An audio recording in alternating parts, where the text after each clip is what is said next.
Hello, Recapped Mystery here. Today, I'm going to explain a drama, comedy, adventure film, titled, Paper Towns. Watch out and take care. Quentin is a kid who believes in miracles and thinks at least one will happen to every one of us. These marvels ranged from winning the lottery to marrying a prince to reaching space, but his miracle came from his new next-door neighbor, Margo Spiegelman. The two kids became friends since they were the same age and lived in the same neighborhood. They discovered a dead man's body by the lake one day while cycling around the neighborhood. Margo came knocking on Quentin's window the same night. She had some information about the individual, and that was enough to launch an investigation. Her cautious neighbor, much to her chagrin, refused to break the rules and participate in her mystery solving. Years passed, and Margo was still pursuing mysteries and embarking on various adventures. But wherever she went, she left clues for her younger sister or anybody else she thought was worthy. Unfortunately, Quentin was not one of them, and the two grew apart. It's senior year, and Quentin isn't certain that prom will be fun,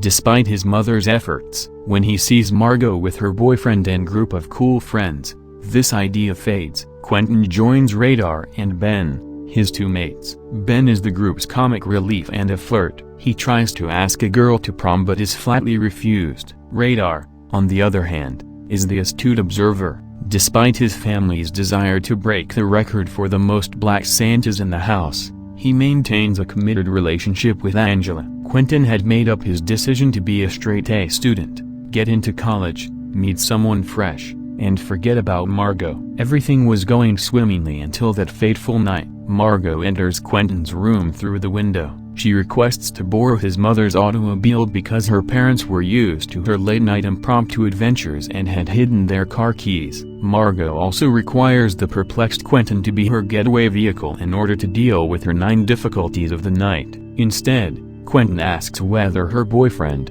Jace, can assist. But when Margo mentions ex-boyfriend, Quentin is enchanted and the two are driving towards a wonderful night. They initially go to BJ's to stock up on goods for the plan. Margo asks Quentin what he plans to do as they walk down the aisles. So Quentin shares his huge goal of attending college, becoming an oncologist, marrying, and having children by the age of 30. Margo, who is adventurous, finds it dull and informs him that he does not have to wait 12 years to find happiness. Margo then reveals her ultimate plan for the night, exacting revenge on her lover, who has been cheating on her for months with one of her best friends. Other so-called friends would share the vengeance because they were aware of the continuous ordeal but kept it hidden from Margo. Becca's residence was the first destination. Margo phones Becca's father to inform him that his daughter is having an affair in the basement.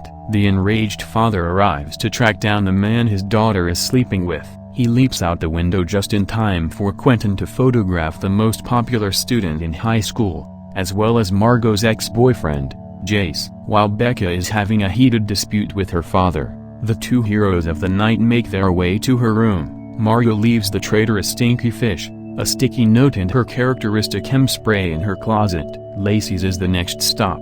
Margo covers her automobile in plastic wrap to symbolize their friendship. Chuck Parson, Jace's best friend, takes the third and final vengeance position. That one gets an ear shaved. Quentin, who typically stays in his comfort zone, had the best night of his life. Margo recommends one more trip to cap off their fantastic night, the SunTrust building. Quentin initially refuses, believing there is no way they could enter without breaking the law, which he does not intend to do. But Margo knows the guard who lets them in. They ascend to a floor high enough to take in the beautiful view of the city. Margo claims that the city is beautiful from a distance but ugly up close, just like everything else. Quentin claims that this is not the case for her. Compliment successfully avoided. Margo observes that this is a paper town with paper houses and paper streets. She hasn't encountered somebody who cares about something that actually matters in her 11 years there. Quentin tries not to be offended and invites Margo to a dance while jazz music plays in the background. Quentin asks if things will be different the next day,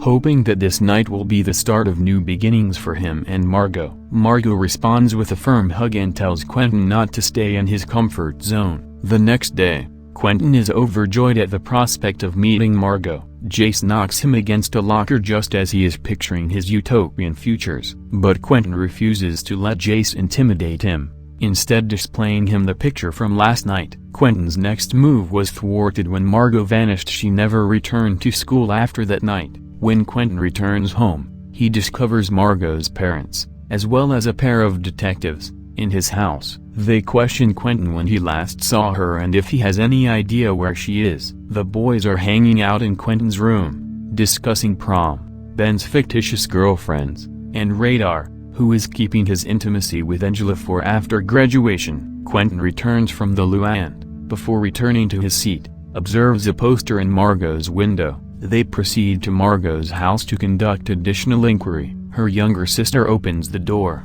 explaining that her parents are at the mall and that she is unable to let the lads in because Margo dislikes having strangers in her room. Nonetheless, she agreed when Quentin handed her some money. Quentin discovers the CD that corresponds to the poster on the window. Ben connects this to a book that Quentin brings home with him. The senior high school student is reading the book and gathering information. They ran into Lacey in the school hallway the next day. Margo's ex-best friend clarifies that she was misled and had no knowledge about Becca and Jace. Quentin returns to Margo's room, picking up the clue from the book, unscrew the locks from the doors and bribes her sister once more. But there were no hints hidden behind the locks. He did, in fact, discover the clue behind his door jamb. It's a street address. He phones Radar and asks him to come right once, but he declines because it is a dangerous neighborhood and he has plans with his girlfriend Angela. For the first time, the boys skip school and head to the address the next morning.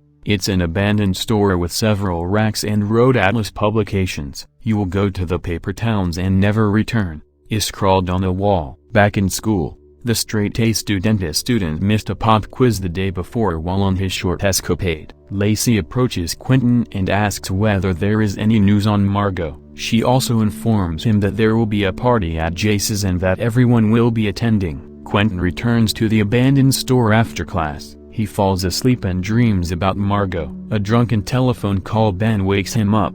Radar returns the phone, and invites him to come since there may be clues in Jace's house. When he goes to the loo to relieve himself, he finds Lacey sitting alone in the bathtub. She invites him to join her, and they have a deep discussion about Lacey's problems. Quentin enters Jace's room and discovers a road atlas magazine similar to the one in the store, but this one had property of Mrs. inscribed on the first page, thus it was Margo's. A page of the magazine has been torn. To get over their dread of entering that dark, dodgy spot, the guys return to the shopping center and sing the Pokemon-themed tune. Lacey joins the hunt after following them after they left the party. Quentin discovers the missing map, which goes to a glow in upstate New York. It's a paper town, which means no one lives there, but when Radar looks on Wikipedia, he notices a new revision that says population 1. Quentin is now confident Margo is present, and Ben urges him to search for her. Lacey and the two boys follow suit. Before they begin their journey, Radar requests that they stop by Angela's residence. As a result, Angela joins the group on their expedition. On the way, Radar is calculating how to get back in time for prom. They're only permitted to make 4 stops, but Ben, who drank a lot of alcohol the night before, is about to derail their plans. Lacey offers him some cans in which to do his business, but things do not go well, so they have to stop at the local gas station to acquire gas, snacks, and t-shirts for Ben's damages, all in 6 minutes, plus an extra 10 seconds to sprint back to the car. The cashier at the counter is trying to make a move on Lacey. He could have certainly sped up their 26-hour journey. Quentin and his band are back on the road. It's late at night, and Quentin is driving while glancing back at his companions and conversing. Ben grabs the steering wheel and spins the car because he doesn't see a cow on the road. They will have to wait until the morning for aid, but they congratulate Ben for his bravery. Quentin, Radar, and Ben are sitting and reminiscing about their high school days, and it's the last time for a number of things. Just when nostalgia takes over, the girls arrive, claiming they can't sleep. Angela walks Radar as Lacey stays with Ben and Quentin returns to the car. Lacey invites Ben to accompany her to prom. Radar finally tells Angela about his family's secret collection of Black Santas, and they have the intimacy they've been saving for after graduation. Radar eventually tells the lads about it the next morning, causing Angela to win the bet she made with Lacey. They arrive at their destination, but there is no trace of Margo. They look around, but there is no sign of Margo or any fresh information. The guys advise them to return as soon as possible if they want to make prom, but Quentin is obstinate. He is certain Margo will appear. Ben informs him that just because he isn't interested in prom doesn't mean it isn't important to others. Radar also emphasizes that this trip was meaningful to all of them, not just Margo, because it was likely to be their first and only road trip together. But if Quentin didn't find Margo, it was all for naught. As a result, they all return,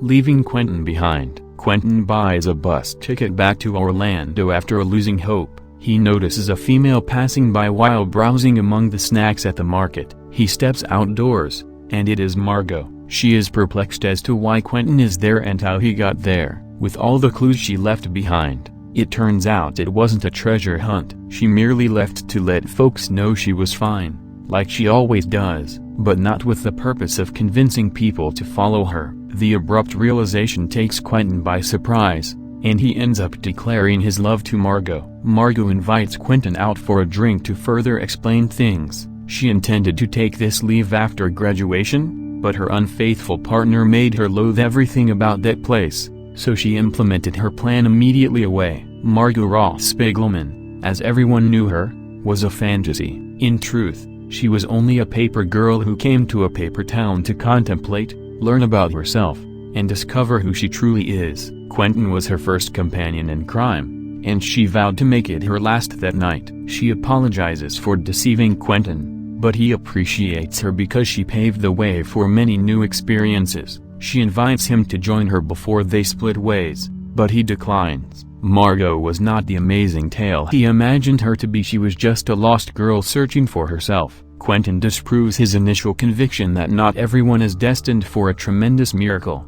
but that doesn't stop them from having incredible adventures and meeting extraordinary people. The key is to notice before it's too late.